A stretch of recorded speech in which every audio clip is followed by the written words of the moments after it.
A Nuzlocke is a challenge where if your Pokemon faints, it is dead forever. So for someone like me who grows attached to these little critters, it can be heartbreaking to lose a valuable member of the team as I complete a hardcore Nuzlocke using only poison types.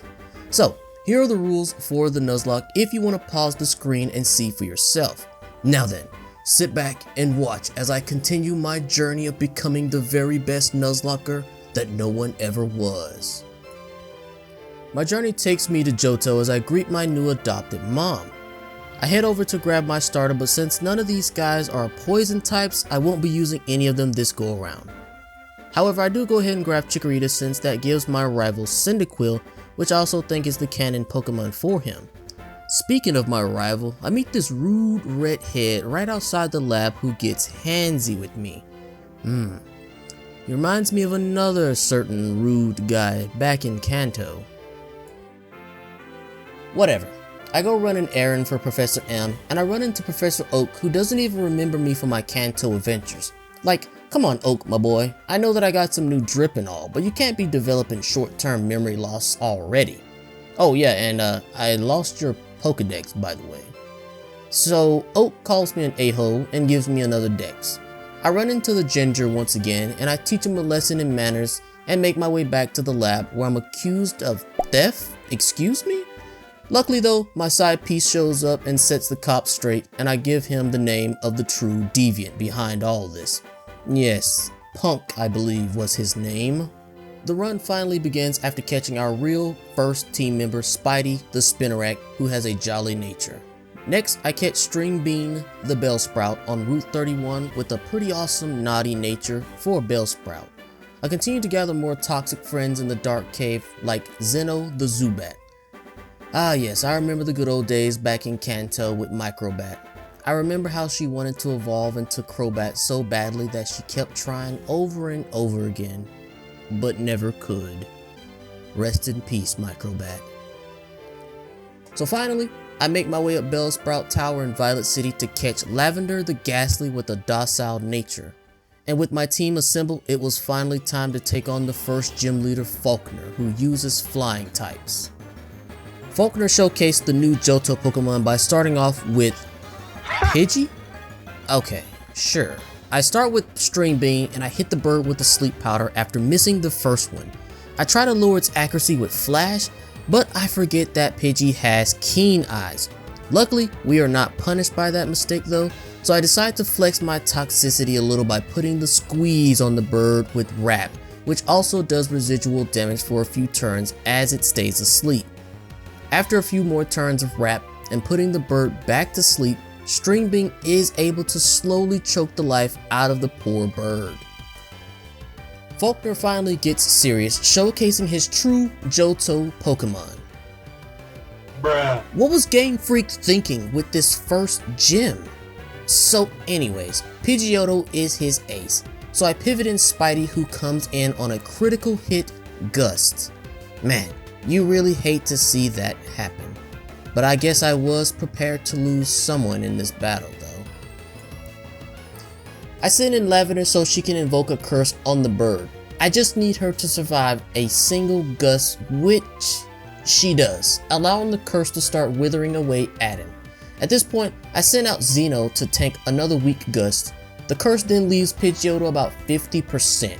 Zeno brushes off one final gust as he fires back with a critical hit bite, taking the bird down into the red as the curse saps the remaining life from its body, winning us our very first badge in Johto.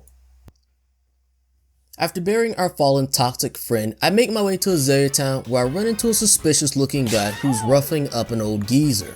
Sheesh, what's with all these violent people in Johto?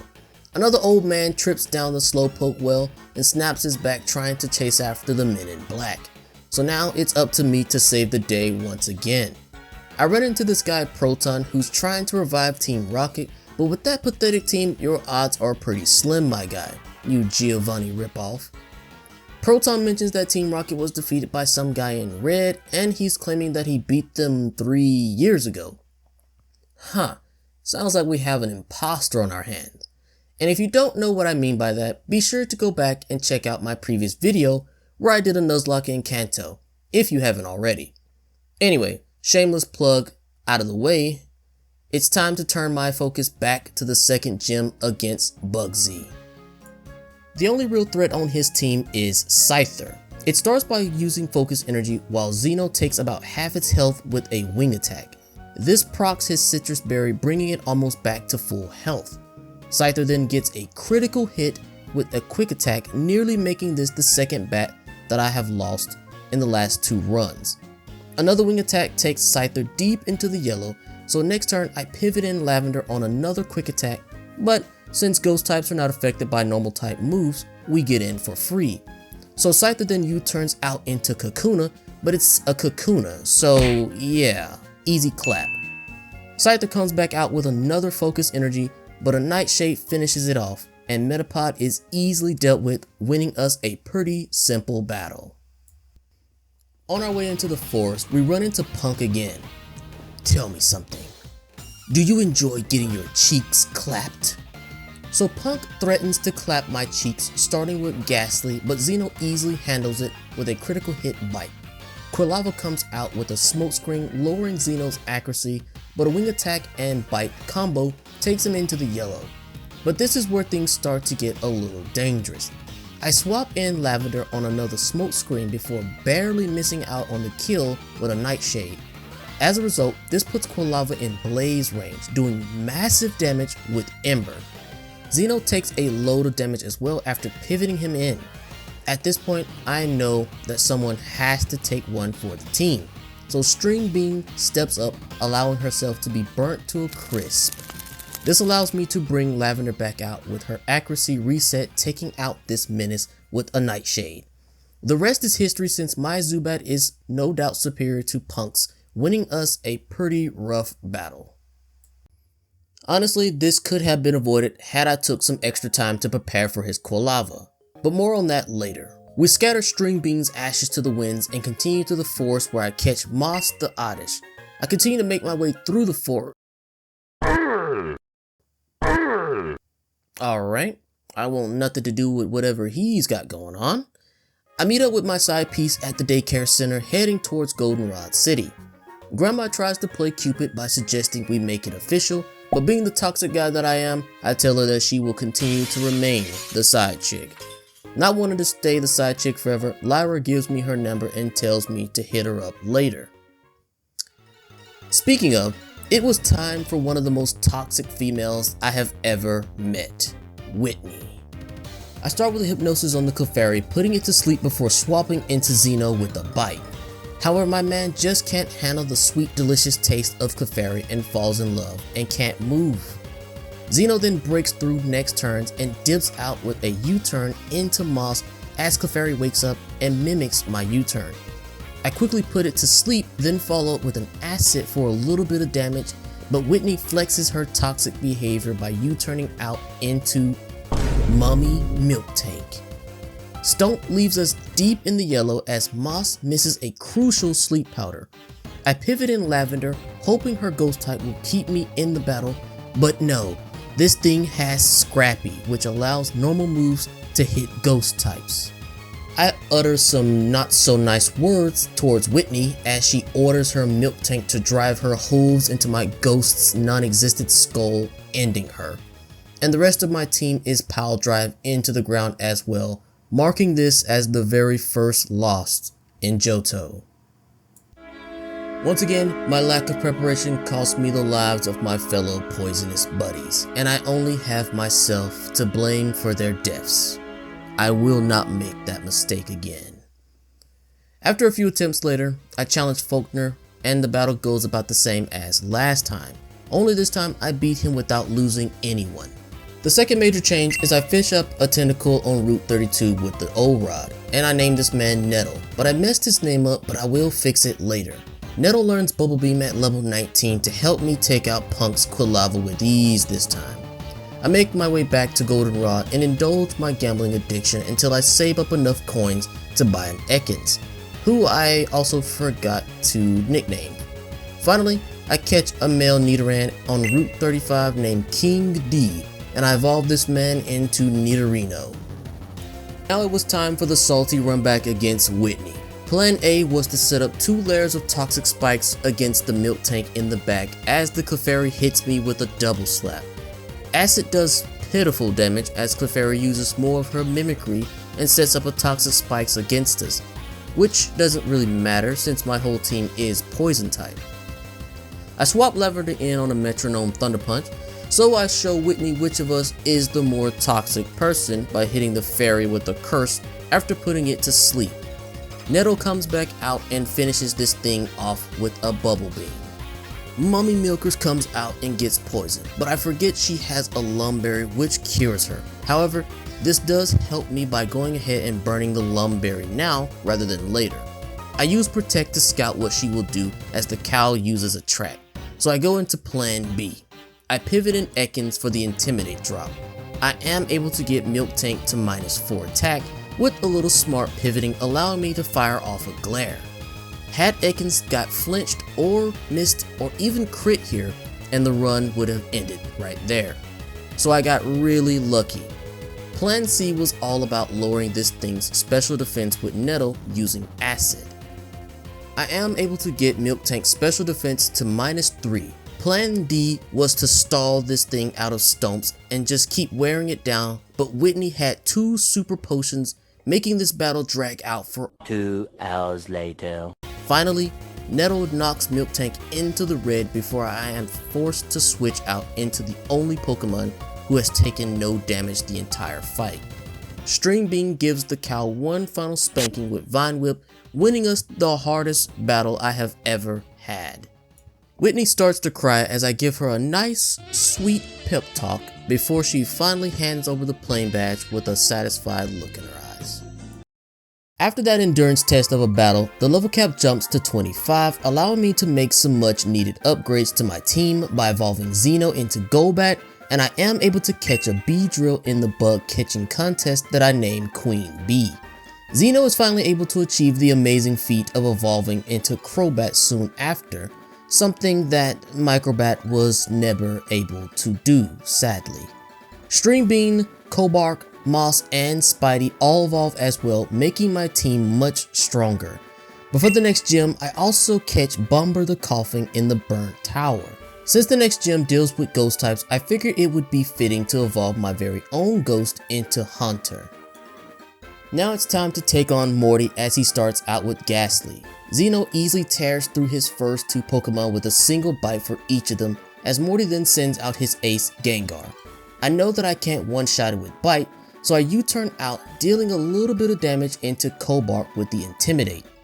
Gengar then puts Cobark to sleep, so I switch in Nettle on a Shadow Ball, which does over half. Knowing that I can't pivot in anything against this thing, I make the bitter choice of sending in Spidey so that I can at least deal some damage to this thing with a priority Shadow Sneak.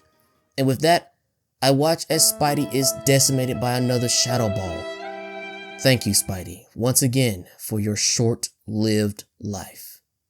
I send in Xeno to finish off Gengar with a critical hit bite as he sends out his final Pokemon Hunter, which can easily be handled by Xeno, winning us a bittersweet 4th gym badge. We dump Spidey's corpse in an alley somewhere and continue onward straight to the next gym against Chuck.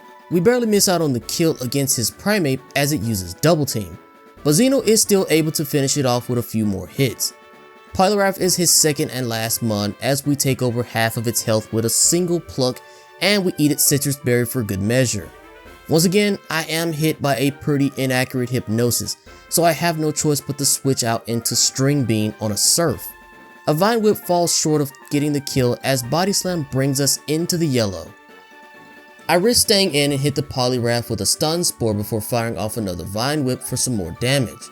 Surf brings me into the red before I switch out into Moss, who falls asleep to yet another inaccurate hypnosis. I swear, the AI has better accuracy than I do when it comes to these kinds of moves. I send in Lavender for free as I clean the Poliwrath up with 2 Shadow Balls. And with that, the 5th badge is ours as we continue our streak against Jasmine. I riz Jasmine up by saving her sick Ampharos from its grim fate before challenging her to a gym battle. Thanks to my mom's shopping spree she's been having with my money, I was able to give a Moonstone to King D, evolving him into Nidoking. Jasmine's first mon is easily taken care of with King D's Stab Dig attack. Her ace Steelix comes out swinging with Iron Tail as Nettle soaks it up pretty well. A few surfs later drowns the Steel Snake, leaving Jasmine with her second Magnemite, which once again King D easily handles, winning our 6 gem badge. We meet up with Lance at Lake Rage and he asks me for help in raiding Team Rocket's hideout in Mahogany Town. Oh yes, I've been itching for some more mischief lately. So Lance goes ahead of me as I pull up to the house and I walk in on this guy literally murdering someone. Sheesh! And I thought I was the degenerate one here. Seems like I could definitely learn some things from this man. We enter the base where I find Giovanni? No, oh wait, never mind. It's just Petrol. Okay, so we rough him up and steal his bird and make it cough up the password to the generator. But we're stopped by this new Team Rocket executive, Ariana. But with Lance on our side, we clean this chick up alongside her grunt with ease. We shut the generator down and save the day. What was Team Rocket trying to do again? Something about radio waves or something? Well, whatever. I just wanted to see those fools question their life decisions after losing to a 10-year-old once again. Anyway, it was time to get back to taking on the 7th gem against Price. He leads with Seal as I set up 2 layers of toxic spikes while Seal sets up the hail. Icy Wind then does next to nothing as I set the rain up before firing off some pretty powerful surfs, taking the Seal out and Price's ace Piloswine as well. His last mon is Dugong, which can be kind of annoying with Rest and Sleep Talk. A surf chunks the Dugong as it tries to fire back with an Aurora Beam, followed by an Ice Shard. A surf then takes it into the yellow, so next turn I can set the rain back up before hitting it with yet another surf, but coming up short on the kill, allowing the Dugong to use Rest. So I pivot in Lavender, hoping to try to speed things along with Curse, but I forget that it has Sleep Talk, so I send in Kobark to whittle it down with Crunch. Finally, after munching on the oversized Seal a few times, we are able to take it out and win the battle. After returning to Goldenrod City, I noticed that there were a lot more of the Goon Squad hanging around the city, so I decided to do a little digging around by disguising myself as a grunt, only to get to the radio tower for Punk to come and ruin my plans. I reached the director's office to find the director. Oh, nope, okay, nope, never mind. It's just Petrol again. Who could have ever seen that coming, right? The poor guy must really hate himself since he's always posing as someone else. So we add to his trauma by committing genocide on his entire team of Coffings. He gives me the basement key to the real director, but we are stopped by Punk once again, but this time for a battle.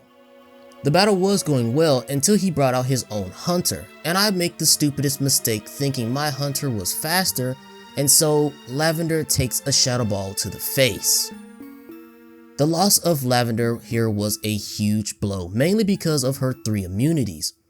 So we clean the rest of his team up before finding the director, who gives me the key card to the top floor of the tower, where we face off against the biggest Giovanni fanboy ever, Archer. Zeno makes quick work of his Houndour with Poison Fang and U-turn, taking a little bit of damage in the process. I bring in Bomber for the first time ever on a Fire Fang. Sludge does decent damage to the Houndoom, and we get the poison. Another Fire Fang does take me into crit range, so after another Sludge, I pivot into Kobark on a Fire Fang, which still does pretty decent damage being -1 attack. Thankfully though, the poison sends the doomed dog into the afterlife. Lastly is Coughing, which goes down pretty easily after just a few crunches, putting an end to Team Rocket forever. Archer begs for my forgiveness and to spare his miserable life. That's right, Archer. I'm the one who defeated you and your boss, Giovanni. I will spare your life this time, but leave this place knowing that if you ever think about bringing Team Rocket back, I will find you and destroy you. That's right. I had become one of the most feared trainers in Johto, that even a Pokemon Mafia group like Team Rocket was afraid of me and vanished never to be seen again. Afterwards, I made my way through the icy cave and come across a kimono girl stuck on ice. Wait, you got stuck on ice? How though? You're just sliding from one end to the other. So she asked me to push her from the back. This reminds me of one of those adult films I've heard about.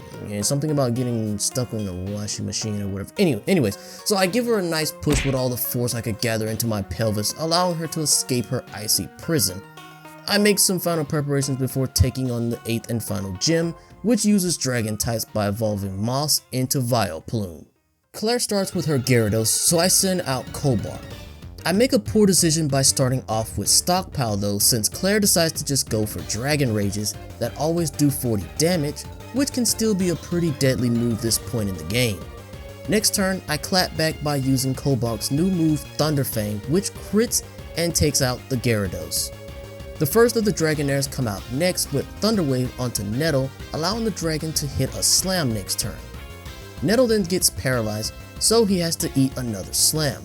A third one takes us pretty low, but Nettle pulls through with 2 poison jabs, taking out the first of the 2 Dragonairs. This allows Moss to come in since the first Dragonair had Fire Blast while the second has Aqua Tail, so Moss is easily able to wall this one out pretty nicely. I set the sun up so that we can outspeed next turn with Moss's ability Chlorophyll, and Moonlight heals us back to full health as the Dragonair negates our speed boost though with Thunder Wave. Moss does big damage with Sludge Bomb and gets the poison, putting the dragon on a timer. Shell Bell also keeps us a bit healthy so long as we're doing some damage. Moss eats one final Dragon Pulse before taking out the second Dragonair. Kingdra is a pretty tough ace to contend with though, since its Dragon Pulse does a lot more damage than Dragonair's. Moonlight nearly puts us back at full health as the sun fades. Moss tanks another Dragon Pulse but can't move due to the paralysis. So for the next 2 rounds, I have to spend it on healing off all the damage that we take. Moss finally then puts some damage on the board with a single Sludge Bomb, taking about 1/3 of its health. At this point, Moss just needs to soak up as much damage as possible and retaliate when she's able to. After running out of all her Dragon Pulses, Kingdra fires off one last desperate Hyper Beam before finally going down to another Sludge Bomb, granting us our 8th and final gym back.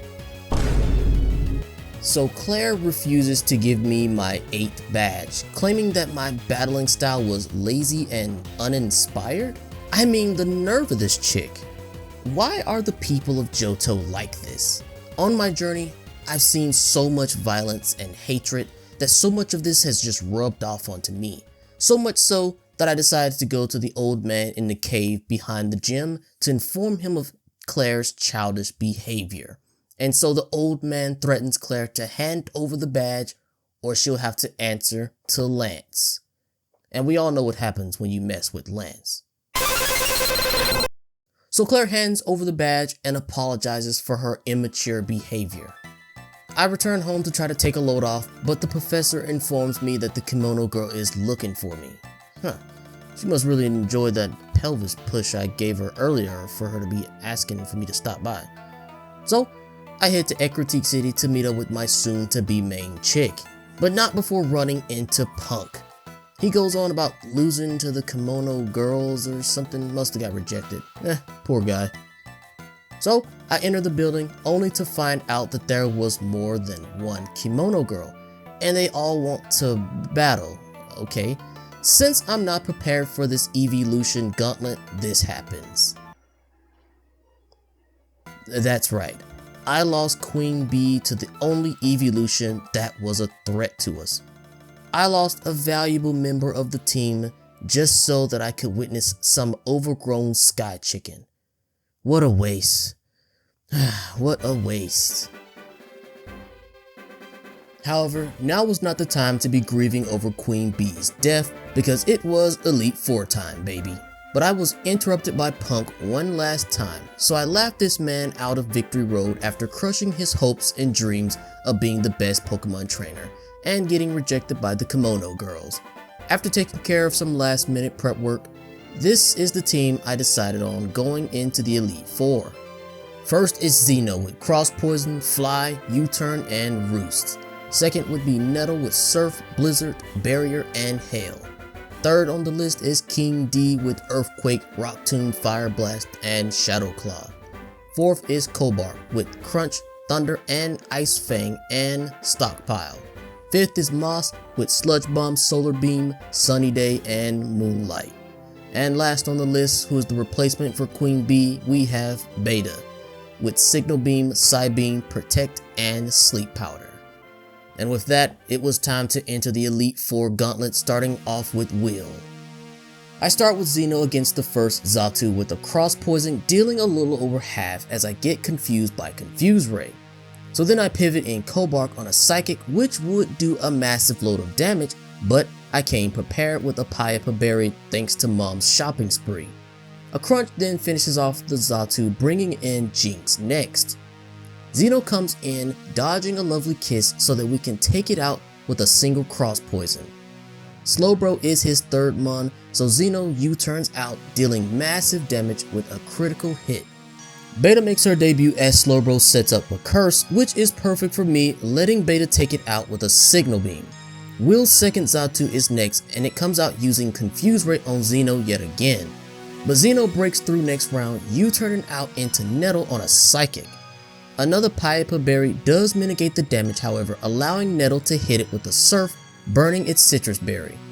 So I send in Xeno, who finally takes actual damage from a Psychic, which once again the berry of the day saves Xeno from a fatal blow, allowing her to U-turn out to finish off the Johto. I bring in Beta since Will's last mon is Executor, which is quad weak to a Choice Specs boosted stab Signal Beam, taking it out and beating the first of the Elite Four. The second Elite Four member is Koga? Wow, talk about a promotion from Gym Leader. But his first two Pokemon are easily dealt with using Fly from Xeno, so not the best start for my man here. His Fortress though is a different story with Explosion. I U-turn out after a round of Protect from Fortress into King D, hoping that the Fortress does not decide to go out with a bang. I click Fire Blast, praying to Lord Arceus not to miss this hit. But we do land and we roast the bug and Steel type. Crobat comes up next, so I stay in to hit it with a Rock Tomb to lower this thing's speed a little bit. A follow-up Rock Tomb takes him deep into the yellow as it goes for Double Team. Not wanting to play the evasion game with Koga here, I swap in Nettle to set the hell up, making Blizzard 100% accurate. A few wing attacks does take Nettle pretty low, but he's able to pull through with a super effective Blizzard. Muck is the last mon, but is easily handled by King D with Earthquake. That's 2 down and 2 to go. Third up is Bruno, who is still unimpressive as last time, getting absolutely destroyed by Butterfly. Beta takes out the Hitmontop easily with 2 side beams, bringing out his Onix next. So I send in Nettle on a rock slide, but Onix's abysmal attack does nothing.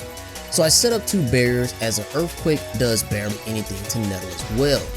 After setting up the Sandstorm, Onix is washed away by a single Surf. Hitmonchan comes in with a Thunder Punch, but with those defense buffs, it keeps Nettle alive enough to fight back with another Surf.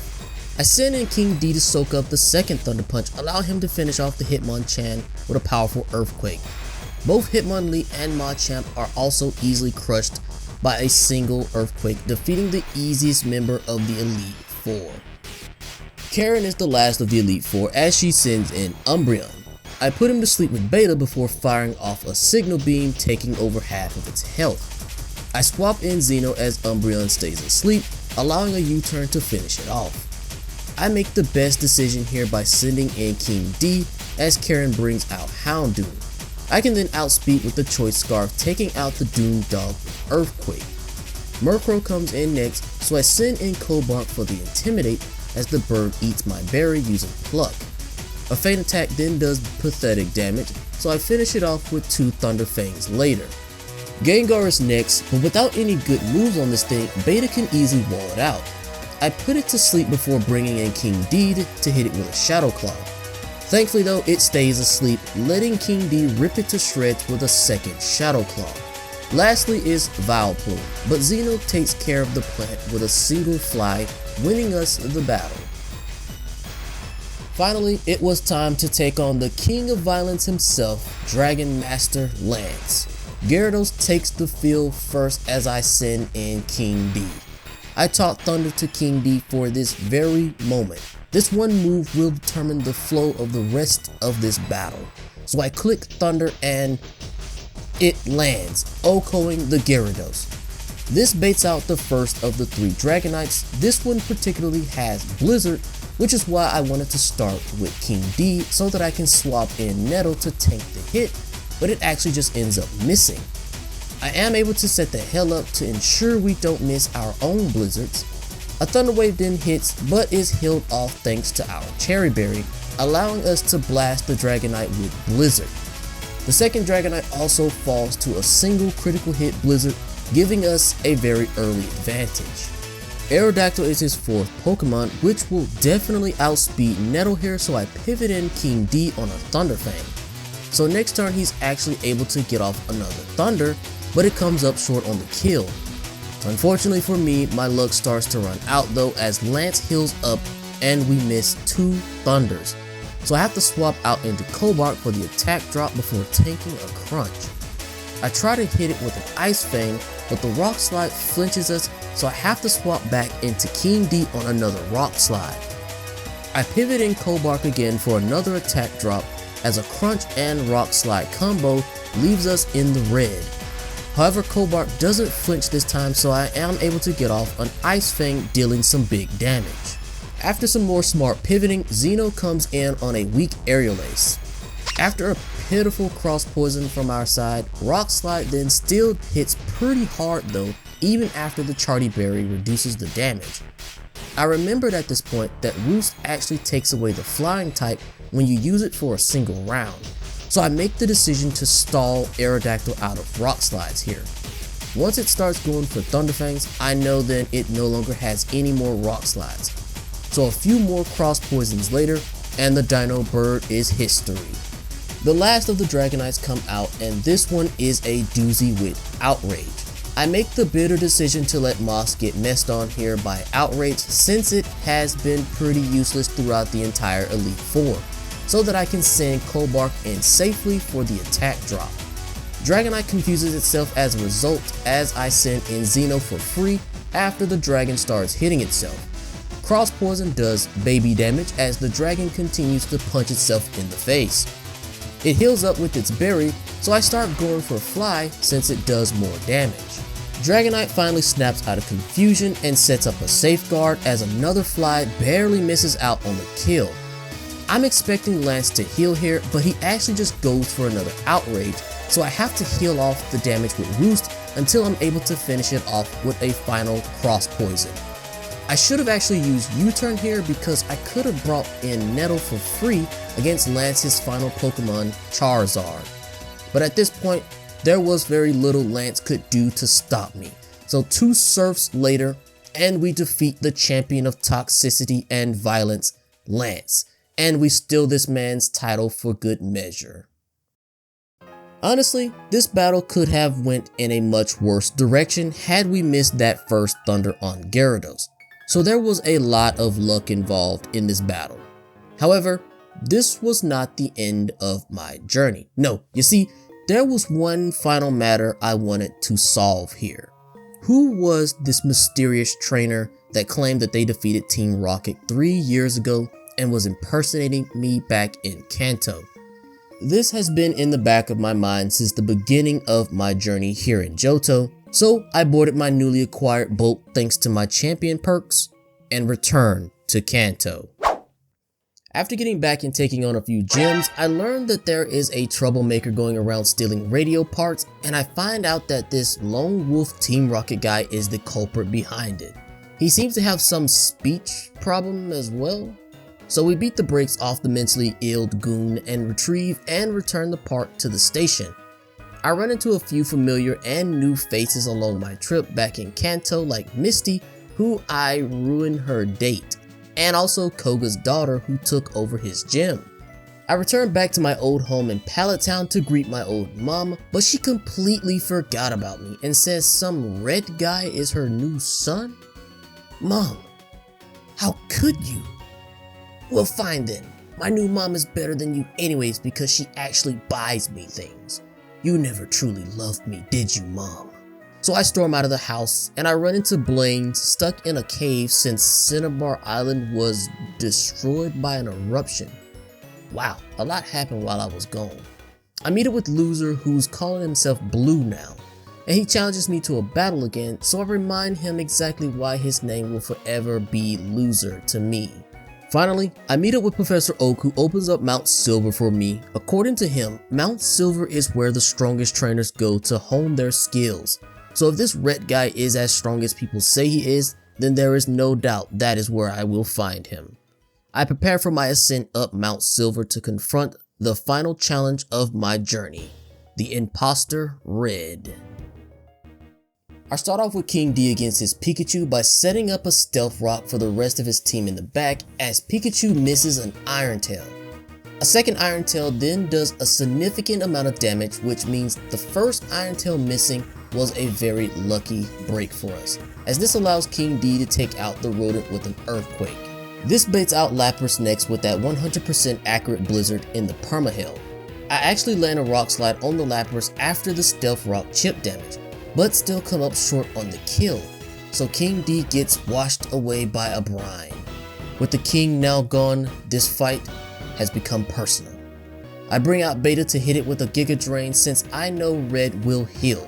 Next turn, I put it to sleep before sapping more of its strength with Giga Drain. Lapras wakes up early and fires off a powerful Blizzard, but it doesn't one-shot, so the Focus Sash wasn't even needed.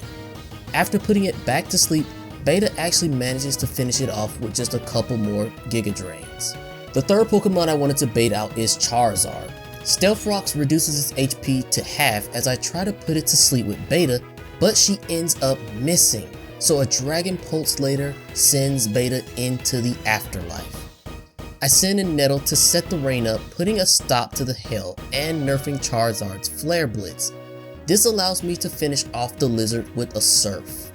From this point forward, I have to think on my feet as Red sends in the Beefy Boy. I pivot in Cobart for the attack drop since this is the only real physical attacker on his team. It hits me with a Crunch, which Cobart tanks quite nicely, so I decide to protect to scout its next move, which is Blizzard. So I make the decision to stall it out of Blizzards by pivoting Nettle in every other turn so that Cobart can recover as much health as possible with leftovers. During the process, I am able to get Snorlax's attack to -3 before it starts going for Giga Impact, which still does a load of damage. Thankfully, Snorlax though can't move afterwards, so we are able to recover a decent amount of health in between each hit. I start trying to lower Snorlax's defenses with Crunch as much as I can while remembering to heal in between each hit with leftovers. Red heals the Beefcake back up, but after getting another defense drop, I know that Cobart has the upper hand, and so Cobart is able to finish off the Beefy Boy with just a few more crunches. The last of the major obstacles is Blastoise.